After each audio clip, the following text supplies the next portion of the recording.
Welcome back, ladies and gentlemen. Since we are celebrating successful Egyptian women, especially scientists, we are very much honored today to host here in the studio Dr. Ghada Amer. She is Professor of Electric Engineering, Banha University.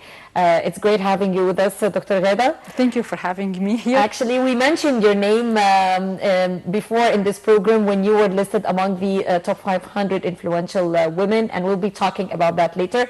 But first, we're going to take a look at your profile, then we'll be right back. Stay with us.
Welcome back. In the beginning, Dr. Ghada, I'd like to ask you, choosing science and perhaps engineering somehow challenging for a girl or for women. So why did you choose this career in particular? First of all, I need to thank you for having me here. About scientists and the field for people mentioned to us in the past, this is for the girl and this is for the boy, and I believe nothing for girl and nothing for boy. If you have a mind and you have a older mentality, you can do anything. So from the beginning, my family put this in my mind. You can do anything. There is no limitation. Behave yourself and put yourself in position and do whatever you want. So I believe this something that not challenges for women. It challenges for everyone, not for both men and women. And from the beginning, I start to put myself in any position that people mention that this is for men and this for women. If they mention this for men, I go for this because I have a mission that I need to do something different from people around me. And from the beginning, I believe there is no limitation. If the people put me in their limitation and mention this is you cannot do this and you can do this, this is their limitation, not my limitation. My limitation is sky, and they can do anything. And this is the message that I need to send to everyone, that you can do anything, but you have to put your plan and know what main goals and what the main target that you have in this life. Everyone have a talent, everyone have a mission in this world, and you have to find yourself. If you don't know what your goals in the future, you have this very important issue, the money, the position. You have to understand the mean of your life, what the goals, what the target of your being here in this life. Okay. What about the obstacles that you faced during your career? Yeah, I like the word obstacle because I don't like the word failure. Yeah, before people always mention that failure. It's not a failure. Yeah, I mentioned to any woman, don't fear from failure. Don't fear from people define you and mention that you cannot do it, because failure is every time is a point that will change you to the right way. And for me, failure teach me or taught me a lot of things I don't know about myself. From the failure, I know how strong I have a strong will, and what the disciplines that I have that I can do a lot of things that I didn't know. Also, failure or obstacles make you test the real relation and the real talent that you have.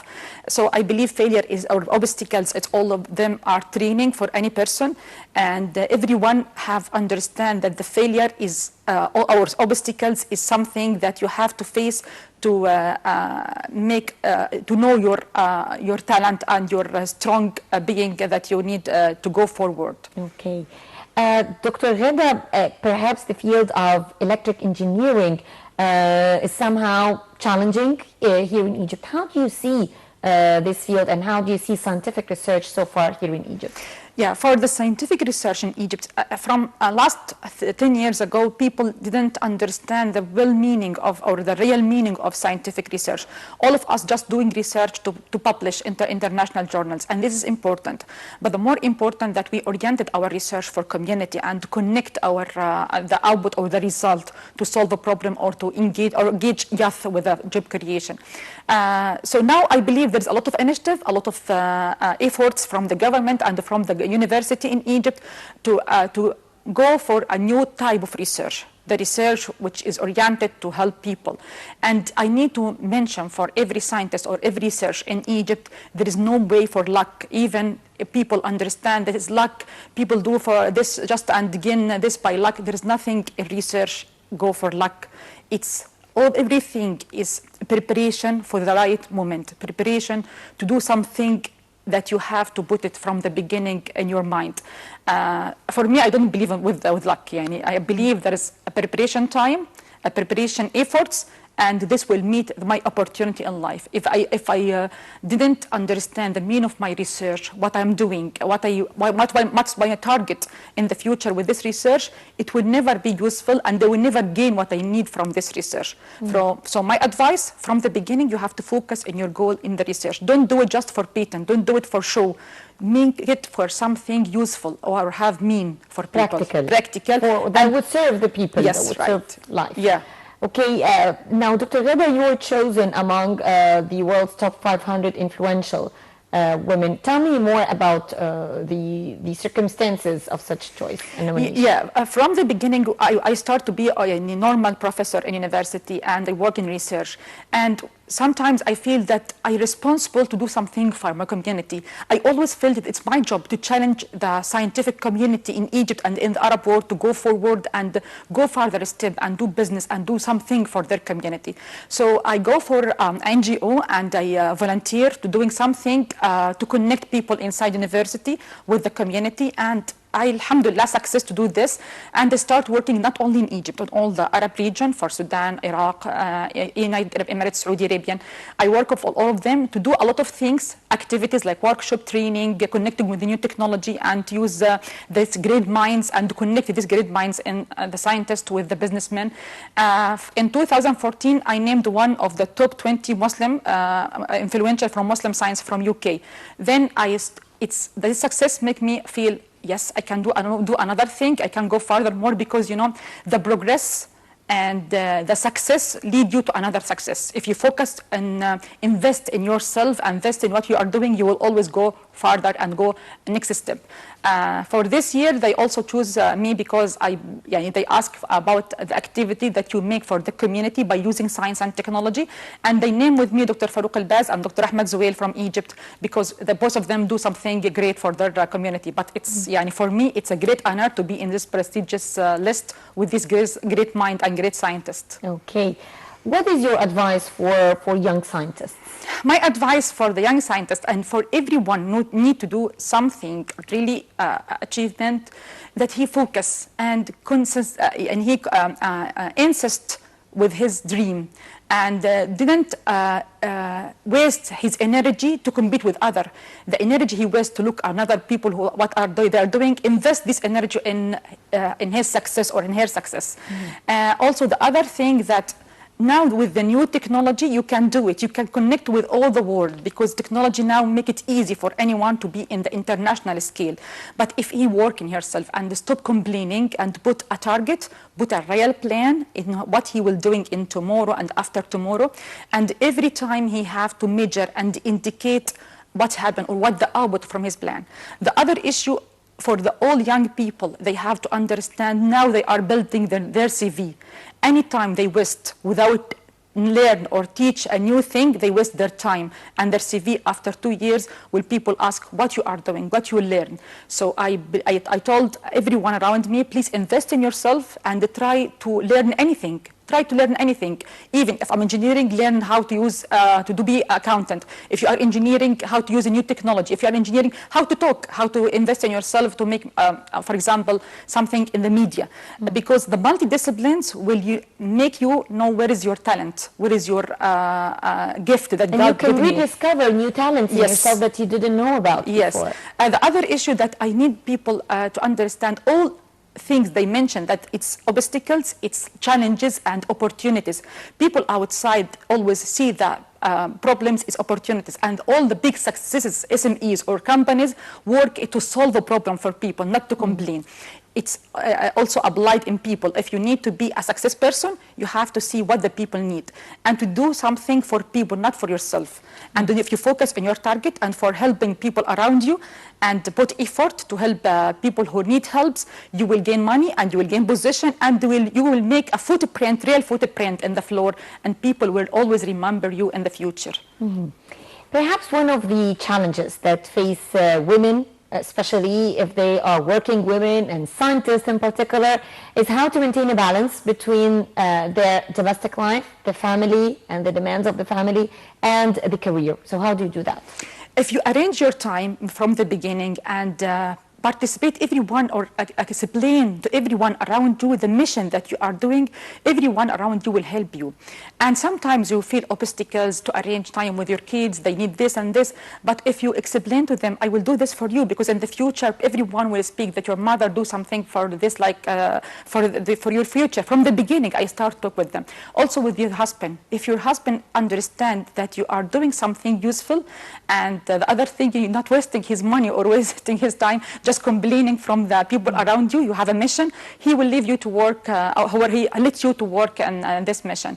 Any obstacles, the man also faces the same thing, but for our side it's more thing because we are mother, we are sister, we are working, we have a lot of things to do, but I believe God give the woman this talent. We can arrange this, we can work in this. Multitask. Really, this multitask, and this is our life. Yeah, and if you didn't do a lot of things, a lot of good things, you feel that you are depression and you feel sad. So I always encourage my colleagues in the university, try to encourage your wives to go to do something creative, because this is great minds. If you didn't use, they will be like a bump, you know. And it will reflect on them at the end of the day, whether positively or negatively. Yes, this is right, yeah. So this is my things. The other thing that I always mention to people, that the young need mother, well-educated mother, even if not have a grade in university, but she have to have, she can talk, she understand the technology to benefit their kids. Because if the kids grow up and they see their mother is, I'm sorry, ignorance, they feel there is something imbalance inside the home, because they need to discuss with her about the technology, and she have to answer their questions, because she is their mother and their the source of information from the beginning. Is it easy, Dr. Ghada, to work in a community where the male is dominant, especially in a field where the male or men are dominant, where you have to be in a leadership position and you are leading or administering other men under your network? So is it easy? Do you ever, or did you ever get emotional at work sometimes? Yeah, no, in this part of the world it's not easy, because you have to double the effort that you are doing to prove yourself from the beginning. Yeah, and from the beginning, when I was just assistant in the university, my colleagues, the other one, he just do it one, I have to do it triple and four with the triple efforts to prove my full self that I can do it. And it's challenges that people don't accept you to be a leader. But if after they see that you have this mission and you are strong enough to face any problem or any obstacles, they feel that you deserve this and they will respect you. And my advice for any woman, don't use your emotion as a woman. You have to focus in your mind. Whatever happened, don't cry, because cry in your home and feel sad, but not too much, because it's a business. It's just job. It's not nothing. It's not a thing related to emotions. And you have to focus in building yourself, and whatever happened, use it as something that you need to take it a feedback and learn or teach yourself more to go for another step. Okay. Well, Dr. Ghada Amer, Professor of Electric Engineering, Banha University, thank you very much. It's been a great honor talking to you here in Women's World. Thank you very much for coming. Thank you very much. And thank you, ladies and gentlemen, for being with us in this edition of the program. I'm Halal Hamalawi signing off for now.